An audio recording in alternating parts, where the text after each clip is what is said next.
figure dans la limite des arbres. Peu de temps après l'école secondaire, des amis et moi sommes allés camper un week-end. Nous nous sommes rendus dans un parc national qui avait un terrain de camping. Mais nous avons décidé de camper à l'extérieur du terrain pour ne pas avoir à nous soucier de faire trop de bruit et de déranger les autres campeurs. Nous avons tout mis en place et allumé un feu. La lune s'est levée et nous avons ouvert quelques bières. Pour l'instant, tout allait bien. Vers 10 heures du soir, nous avons soudainement entendu le bruit des gens qui descendaient la pente à travers la brousse en direction de notre campement. Cela nous a mis sur nos gardes, mais nous n'étions pas trop inquiets car c'est un parc populaire et nous avons pensé que c'était juste d'autres campeurs qui profitaient au maximum du long week-end. Nous avons gardé les yeux rivés sur les bruits et assez vite les gens sont arrivés au bas de la pente. Mais ils n'ont pas franchi la limite des arbres dans l'ouverture. Ils se sont juste arrêtés en un groupe. Et il était difficile de distinguer les détails, mais il semblait qu'il y avait environ 6 chiffres. Curieusement, ils étaient tous vêtus de blanc et le clair de lune qui se reflétait sur les vêtements leur donnait une lueur étrange. Je pouvais sentir que mes amis commençaient à se sentir aussi nerveux que moi. Un de mes amis a essayé d'échapper à l'attention et a appelé le groupe de manière amicale.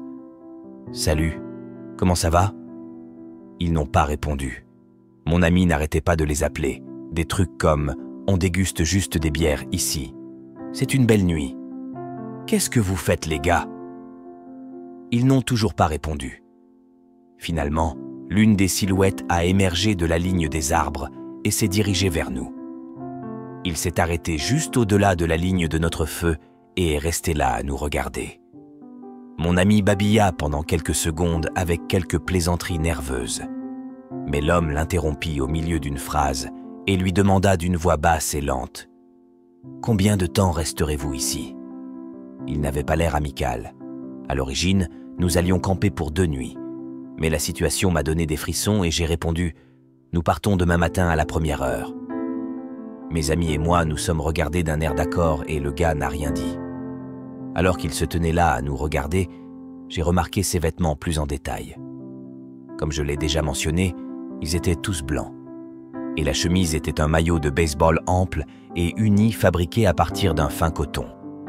C'était étrange parce que cette nuit-là, il faisait assez froid pour que je puisse voir l'haleine de l'homme et il se tenait simplement là, gelé.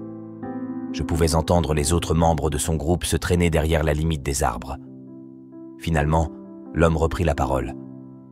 « Tu pars demain matin ?» Ce n'était pas une question. Paniqués, nous étions tous d'accord. « Oui, nous partons demain. » Apparemment satisfait, l'homme s'est retourné vers son groupe. Ils commençaient tous à remonter la pente. Mes amis et moi avons très peu parlé jusqu'à ce que nous ne puissions plus entendre le groupe. Et même lorsqu'ils étaient totalement hors de portée de voix, nous parlions à voix basse. De quoi s'agissait-il? Certaines personnes sont bizarres. Nous avons essayé de nous détendre et de mettre de la musique, d'ouvrir plus de bières. Mais nous avons été secoués et avons cru que le groupe était garé en haut de la pente, quelque part en train de nous repérer. Voilà pour une soirée amusante à boire et à faire des conneries. Nous avons fini par ramper dans les tentes où nous avons passé la nuit enfermés comme des souris se cachant d'un chat. Le matin, nous nous sommes levés tôt et sommes partis immédiatement. Tout le temps que nous avons marché jusqu'au parking où notre voiture était garée, nous avons eu l'impression d'être suivis. La sensation d'être observés ne nous a jamais quittés. Une fois dans notre voiture et la route prise, nous étions enfin détendus. Nous avons envisagé différentes théories comme s'il s'agissait d'une secte ou des satanistes. La situation avait l'air presque amusante une fois que nous étions hors du danger. Nous nous sommes arrêtés dans la ville la plus proche du parc. C'était vraiment un endroit au milieu de nulle part. Juste une station-service, un bar déplorable, une banque fermée et d'autres commerces de détail délabrés. Nous nous sommes arrêtés à la station-service pour prendre des collations. Et le gars derrière le comptoir avait l'air d'un âne un peu dur. Mais nous avons discuté un peu et il était assez sympathique. Nous lui avons raconté qu'on avait rencontré des gens bizarres la nuit dernière dans le parc. Et il était très intéressé par l'histoire. Nous lui avons expliqué en détail ce qui s'était passé. Après qu'il avait entendu notre histoire, je m'attendais à ce qu'il la balaie d'un revers de la main en tant que des cinglés religieux qui campent parfois là-bas. Mais il ne l'a pas fait.